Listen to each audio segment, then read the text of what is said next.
Sur ITV et bienvenue à Question Directe qui reçoit aujourd'hui El Hadj Malick Sow. El Hadj Malick Sow, le président de prix au Sénégal, il a été juge au Sénégal, à Diourbel, à Ziguinchor. Il a été aussi juge au tribunal pénal international pour la Sierra Leone. Il a été aussi le président de la commission d'appel de la Banque africaine de développement. Donc El Hadj Malick Sow a une expérience fondamentale dans le domaine juridique. El Hadj Malick, bonjour, merci d'avoir accepté notre invitation. L'actualité sur la Cour pénale internationale ces temps-ci est le mandat d'arrêt qui a été décerné contre Vladimir Poutine, le président de la Russie. Comment peut-on en arriver là? Je vous remercie Alsan pour votre invitation. Je salue tous vos auditeurs, tous les Sénégalais. Pour répondre à votre question, je crois qu'il faudrait voir cela comme un des éléments de ce qu'ils appellent le lawfare, la guerre par le droit. Comment utiliser des instruments juridiques, des instruments du droit pour mener une guerre qu'on a déjà commencé, mais autrement. Sinon, la Russie n'est pas signataire du traité de Rome. L'Ukraine, on nous dit aussi qu'ils avaient signé, mais ils n'ont jamais ratifié le traité. Donc, fondamentalement, ce sont deux pays qui ne sont pas États partis au traité de Rome. Maintenant, comment on est arrivé à ça? Je crois qu'il faudrait associer ça avec aussi des autres tentatives de création des juridictions spéciales pour réprimer le crime d'agression, qui est un crime d'État, parce qu'il y a aussi ce qu'ils appellent le banditisme d'État, la criminalité d'État. Donc c'est un crime de leadership. Bon, maintenant, ce qu'on lui reproche, c'est un peu le crime contre l'humanité, quoi, la déportation d'enfants. Donc c'est ça. Bon, la question sera maintenant de savoir le mandat d'arrêt qui va l'exécuter. Oui, mais c'est la grande question, parce que d'ailleurs, le Premier ministre russe Medvedev l'a rejeté en disant que c'est ridicule, parce que la Russie n'a pas ratifié le traité de Rome. Et ensuite, si on cherche à prendre des gens, c'est pas seulement en Russie qu'on doit le faire. Qu'il y a eu la guerre en Irak, qu'il y a eu des guerres qui ont été déclenchées pour des intérêts internationaux, et que ces gens qui ont eu à le faire, comme George Bush, sont libres. Ça, c'est un peu l'exceptionnalisme de l'Occident. C'est des règles qui ne leur sont pas applicables. En fait, la Cour pénale internationale, tout ça, c'est peut-être pour les autres. Et c'est une Cour européenne qui a été créée par l'Union européenne, financée par l'Union européenne, mais qui sert aussi des intérêts de l'Union européenne. Alors, quand maintenant cette juridiction doit parler des crimes commis par ses auteurs, il y a un blocage. Parce que quand l'ancien procureur, Mme Fatou Bensouda, a voulu enquêter sur les crimes commis en Afghanistan, en Irak, il y a eu l'executive order. L'executive order, c'était une sorte de décret présidentiel qui gelait les avoirs du procureur. Bon, c'était très raciste parce qu'ils ont sauté toute la hiérarchie pour aller voir le procureur qui était de la Gambie. Ils ont sauté toute la hiérarchie pour tomber sur Pakiso Moujocho, le bûcher du Lesotho qui s'occupait de la coopération internationale. En fait, ce sont des représailles. C'est plus que des représailles. D'abord, c'est des représailles personnelles contre les deux Africains. Parce que ça aussi, il faudrait que les Africains soient plus vigilants sur des actions comme ça. Comment est-ce qu'on a pu laisser ces deux Africains seuls avec cette puissance qui a décidé de geler les avoirs, d'interdire les voyages, c'est des sanctions. Mais en dehors de cela, ils ont dit simplement que tous ceux qui vont coopérer avec la Cour seront sanctionnés. Je ne sais pas si les Russes diront quelque chose comme ça. Mais l'autre problème, c'est qu'ils ont ce qu'ils appellent l'Invasion Act. Ils ont pris encore des lois américaines qui disent que n'importe quel Américain qui serait arrêté pour être transféré à La Haye, ils vont attaquer La Haye, donc pour le libérer. Je ne crois pas que les Russes aient dit quelque chose comme ça. De toute façon... Il y a un problème. Tantôt vous parlez de qui va arrêter Poutine. Ouais. On sait que Poutine prévoit un voyage en Afrique du Sud. L'Afrique du Sud est signataire de la charte de Rome qui crée la Cour. C'est un dilemme. Il y a eu aussi un autre problème. Omar el-Béchir a été une fois arrêté, l'ancien président soudanais, quand il a eu à voyager aussi dans cette situation. Est-ce que Poutine, Omar el-Béchir, compte tenu des rapports de force qu'il peut avoir entre les pays, Poutine, c'est une puissance nucléaire. Hein? Mais c'est plus qu'une puissance nucléaire. C'est beaucoup plus que ça. Parce que je crois que c'est comment ce précédent-là, parce qu'après ce sera certainement le président chinois, parce que pour les Africains c'est déjà réglé. Ils peuvent attendre les Africains parce que les crimes qui sont visés par la CPI sont des crimes qui ont une nature particulière. C'est des crimes qui sont imprescriptibles. C'est des crimes qui sont jugés comme étant les crimes les plus graves, qu'on ne peut pas accepter. Et c'est normal parce que quand le Sénégal a ratifié, j'étais avec le ministre Jacques Bodin, nous avons fait le ministère de la Justice, ensuite on est allé au ministère des Affaires étrangères. Mais c'est des crimes, peu importe, parce que ça c'est le statut de Rome. Les immunités, tout ça, c'est inopérant par rapport au statut.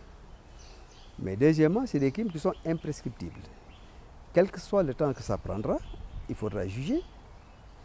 Et s'il faut ajouter maintenant à cela tous ces pays qui sont arrogés ce qu'ils appellent la compétence universelle, qui leur permet d'arrêter et de juger des personnes, parce qu'on ne fait pas attention, mais il y a des centaines d'Africains qui sont jugés dans des pays européens pour des crimes qui se sont passés en Afrique.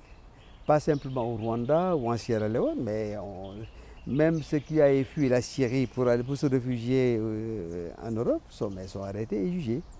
Alors donc, ça c'est un peu la nature de ces crimes-là.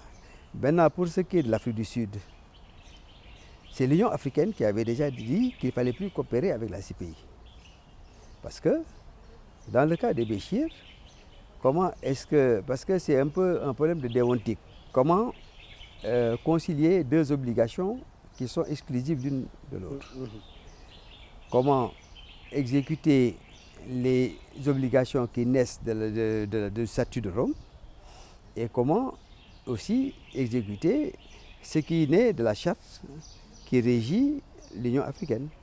Mais à un moment donné, l'Union africaine a organisé un certain nombre de réunions avec l'Union européenne pour dire que ce n'était pas possible d'arrêter comme ça des Africains au bout dans des aéroports comme ça et de les amener. Bon. Mais je ne crois pas du tout que l'Afrique du Sud ait ces capacités-là. Bon. Mais en plus, c'est qu'avant de voyager, ça a déjà été réglé, ça. Non, l'Afrique du Sud, je ne crois pas qu'il puisse... Vous avez été aussi juge dans le procès de Charles Taylor, qui a été condamné plus de 50 ans, enfermé là-bas en Grande-Bretagne. Mais beaucoup jugent que le procès de Charles Taylor, il y a des rangs de racisme là-dedans. Parce qu'on a jugé un président africain des fois ça qui est des preuves palpables.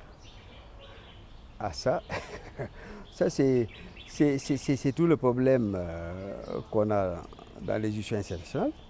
C'est la preuve, la gestion de la procédure et la preuve. Parce que la preuve, c'est ça qui détermine l'issue du procès. Quelle que soit l'habileté, l'expertise du juge, s'il n'a pas la preuve, il n'a rien.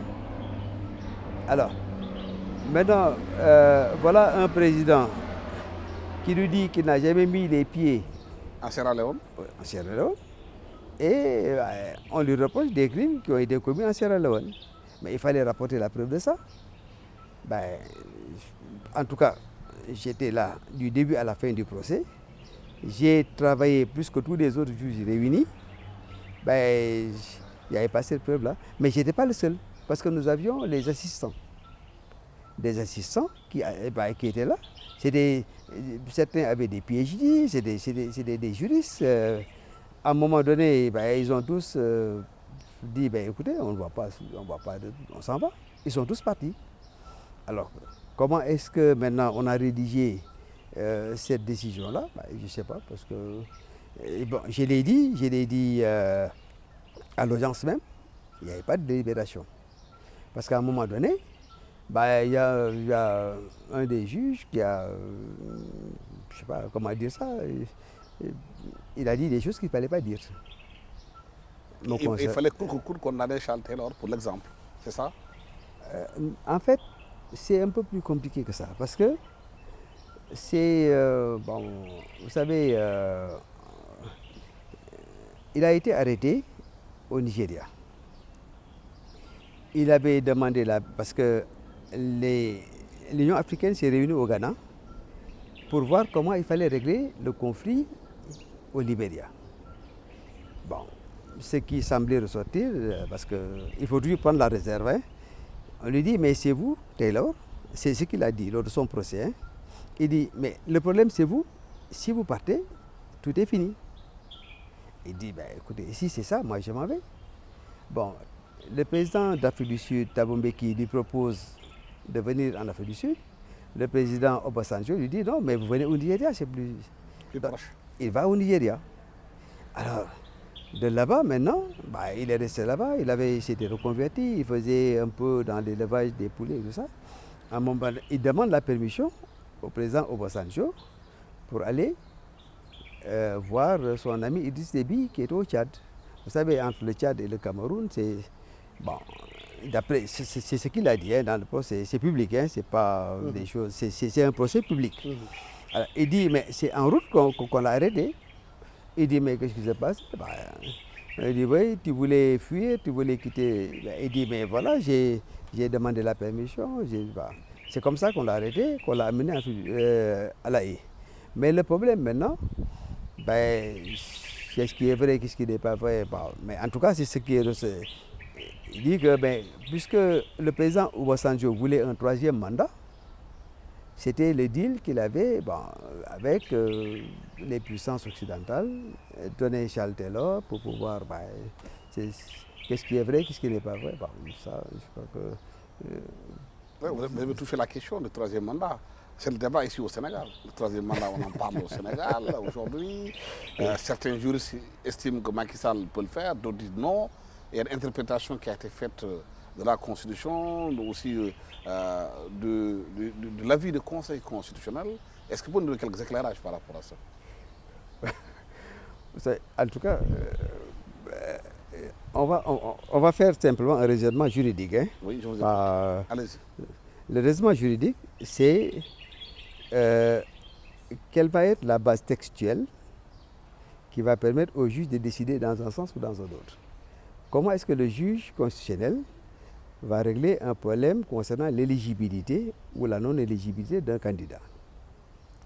Maintenant, le débat, parce qu'il y a beaucoup d'écrits, beaucoup d'articles sur ce sujet-là. On les lit. Mais s'il faut partir du texte, et ce n'est pas une décision en fait, c'est un avis du Conseil constitutionnel. Et parce que c'est sur la base de l'article 51 qui dit que le président peut demander un avis au Conseil constitutionnel. Mais pour la révision, il fallait deux avis.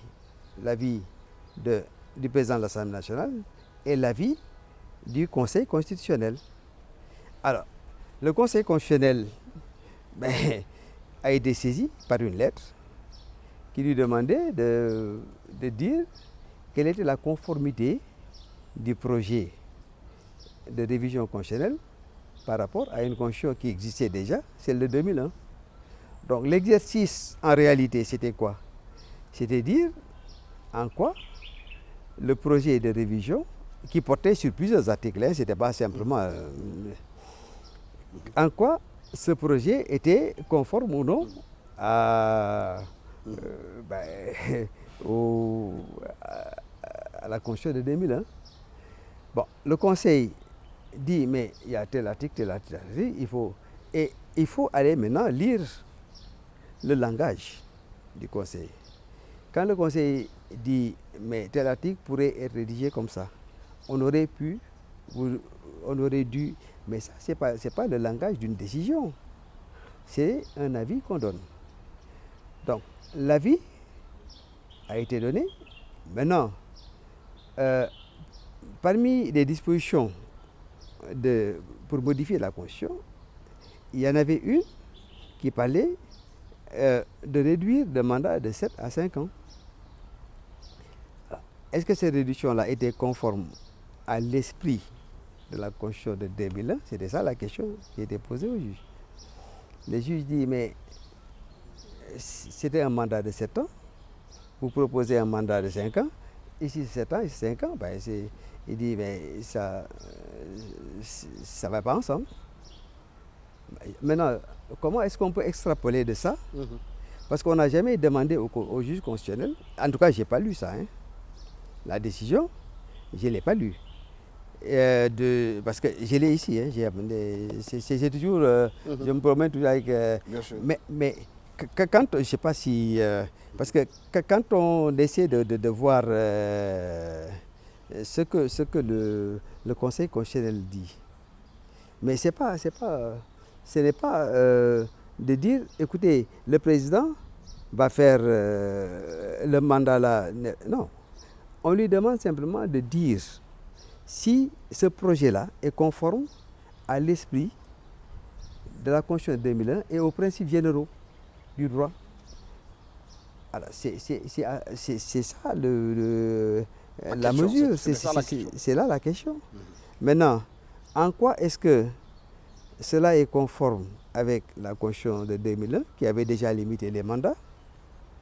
Ça, je ne sais pas comment est-ce que... Mais, en dehors de cela, c'est-à-dire il faut les éléments de la décision. Quels vont être les paramètres qui vont déterminer la décision du Conseil constitutionnel? Si on prend les travaux préparatoires, parce que apparemment le débat porte sur l'article 27, qui dit le mandat est de 5 ans, et qui dit nul ne peut faire de mandat consécutif. Bon, certains ont parlé, je crois que le juge Dème a parlé dans son article, je crois qu'il l'a cité encore sur...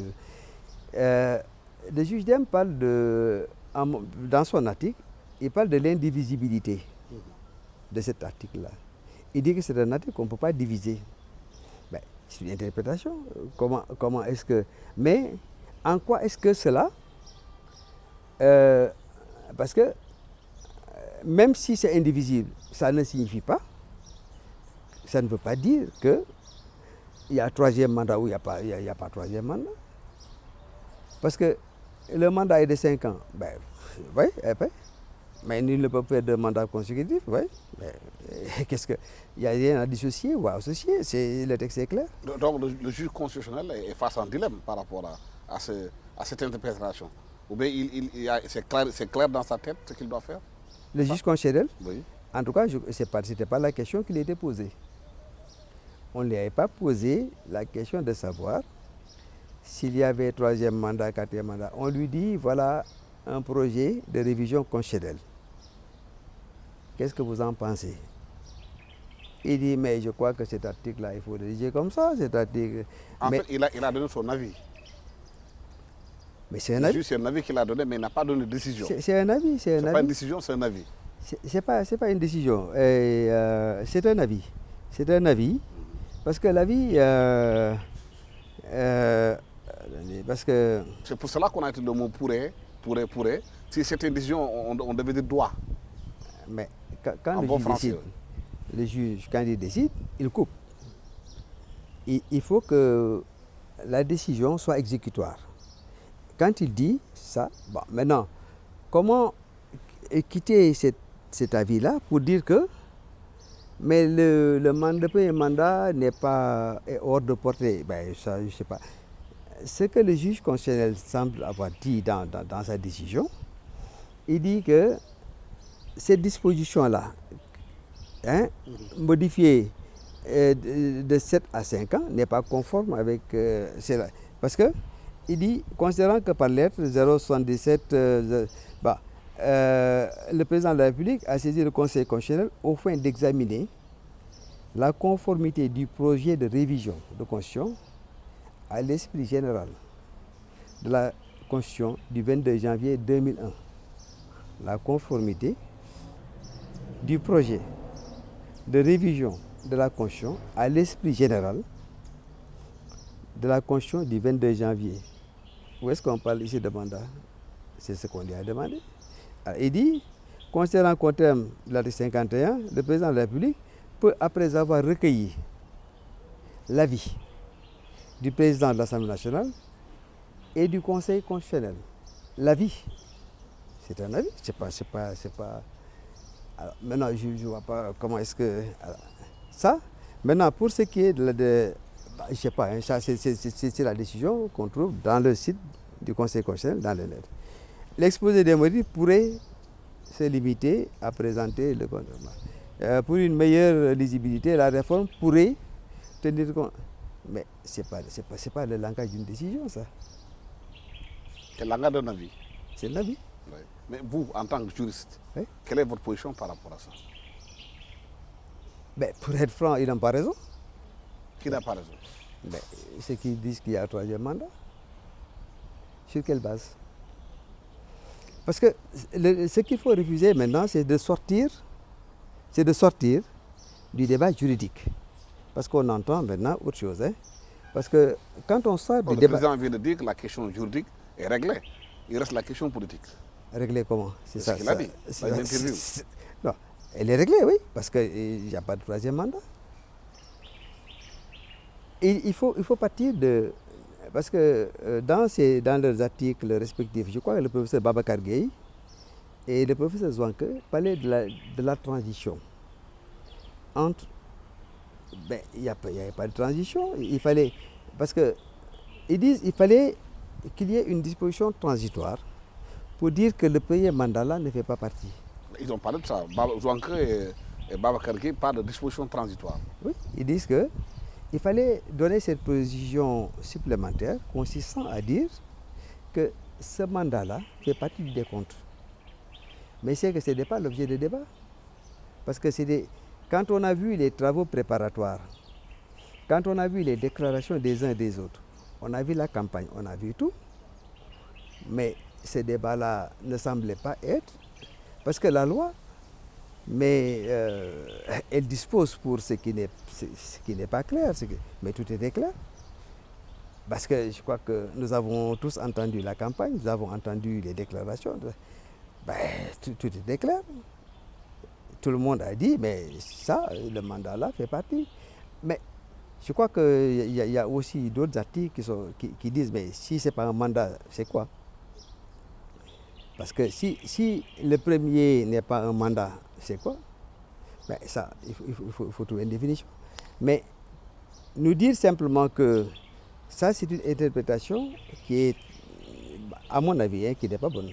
Dire que le mandat du président est de 5 ans, nul ne peut faire 2 mandats consécutifs, donc il peut faire un 3e mandat. Mais c'est pas, c'est-à-dire que c'est toujours, parce que le droit c'est une œuvre de cohérence, c'est une œuvre de logique et une œuvre de bon sens.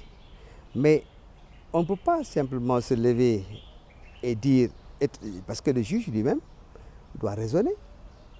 C'est ce qu'on doit apprendre d'ailleurs à nos étudiants. Comment est-ce que vous allez raisonner à partir de données qui sont là? Les données qui sont là, les mathématiciens vous parlent d'axus et d'ordonnées. Mais si la base c'est l'inéligibilité, quels sont les éléments qui font l'inéligibilité? Ce sont les déclarations de tous ces acteurs-là qui nous disent, mais le projet-là, c'est eux qui l'ont rédigé, c'est eux qui ont écrit, qui nous disent, mais voilà, il y avait un mal qui était là et auquel il fallait apporter un remède. Le remède, c'est quoi? Ils nous disent, mais on va réviser la Constitution pour que ce débat-là ne se reproduise plus. Alors, maintenant, le remède, en tout cas, est mauvais, hein, parce que le remède qu'on nous avait promis ne semble pas avoir guéri le mal. Hein. Oui, parce qu'on a l'impression qu'aujourd'hui, malgré le remède dont vous parliez, le débat qui s'était posé en 2001, en 2012, s'est reposé. Mais pourquoi? On nous avait dit que c'était fini. C'est ce qu'on nous avait dit, non? Qu'il n'y avait plus de débat. Mais tout le monde a dit, mais encore, ce sont nos autorités, ce sont ceux qui nous dirigent. Aujourd'hui, il est là, le débat il est là. Le 3e mandat est au cœur de toute la polémique au Sénégal, de toutes les tensions. Vous avez été quand même au tribunal pénal international. Il y a eu des choses qui sont passées. qui ont fait que certains chefs d'État sont trouvés dans des situations difficiles. Ah, ça c'est, je crois que il est bon que, d'abord, que tout le monde sache que la répression des crimes de cette nature-là concerne tout le monde. Parce que vous avez parlé tout à l'heure de l'expérience de la Sierra Leone. Vous savez, il y avait plusieurs acteurs dans le conflit sierra-léonais, y compris les populations civiles qui s'étaient organisées en milices parce qu'elles n'étaient plus défendues par l'armée, elles n'étaient plus devant des personnes. À un moment donné, on leur a donné des armes pour se défendre eux-mêmes. Mais ils ont été poursuivis et leur chef Inga Norman est décédé ici à Dakar. Mais les autres Côte d'Ivoire et tout ça, ils ont été condamnés à 50 ans. Ils sont au Rwanda en train de purger leur peine. Donc, c'est tous ceux qui commettent des crimes, tous les acteurs, y compris, parce que c'est aussi une manière qui n'est pas bonne de voir la chose en termes de justice des vainqueurs. Non, tout le monde est concerné. Maintenant, pour la commodité de la répression ou des poursuites, il y a certains qu'il est beaucoup plus facile de poursuivre que d'autres. Mais ce qui est certain, c'est que tous ceux qui commettent des crimes, quel que soit le bord, sont pénalement responsables. Ça. Alors, je crois que beaucoup n'ont pas compris la condamnation des acteurs de la CDF. CDF, c'était le Civil Defense Force, c'était la force de défense civile qui était en Sierra Leone. Bon, mais de l'autre côté, c'est l'absence d'humilité. Le statut ne donne pas, mais quel que soit le statut qu'on a dans un pays, on peut être poursuivi.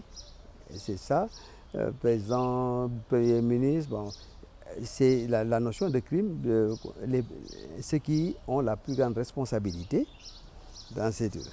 Maintenant,